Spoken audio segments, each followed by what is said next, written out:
कैसा कैसा त्याग उस वृंदावन के लिए किया है लोगों ने, जिसकी आप बड़ी सहजता में वाणी सुनते हो। हमें ज्यादा से ज्यादा अपनी कार्य से छुट्टी लेनी पड़ती है वृंदावन के लिए, ट्रेन पकड़ के फ्लाइट पकड़ के पहुंचना होता है। लोगों ने तो कितना त्याग किया है उस वृंदावन की प्राप्ति के लिए। मैं जब बिहारी जी का दर्शन करने जाते हैं तो बिहारी जी के समस्त आचार्य जिन्होंने सेवा की उनकी लीलाएं पढ़ के जाता हूं मैं, कि ये इतनी सहजता में मुझे दिखने वाले बिहारी जी को आचार्यों ने कितनी मेहनत करके लाड लड़ाया।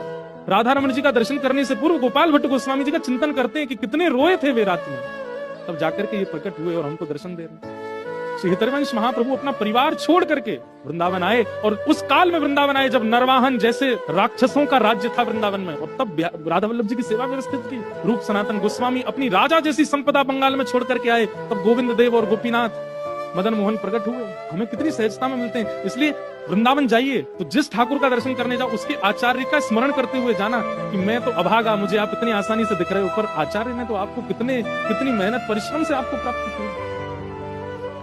ऐसे निर्गुण भक्त जो अपनी इंद्रियों का प्रयोग संसार के मार्जन के लिए नहीं करते हैं, ठाकुर जी की सेवा के लिए करते हैं, ऐसे वो मुझे बहुत प्रिय है। जो सुंदर नेत्र पाकर के दुनिया की खूबसूरती ना देख करके मेरी माँ की छटा पर मोहित रहते हैं, जो कान प्राप्त करके बहु संगीत ना सुन करके मेरे कीर्तन में आनंदित होते हैं, जो चरण प्राप्त करके भक्ति गीतों पर ना नाच करके मेरे कीर्तन में उछल उछल के नृत्य करते हैं, जो ये सर्वांगीण इंद्रियां प्राप्त करने के बाद सब कुछ मुझे अर्पित कर देते हैं, मुझे बहुत प्रिय है।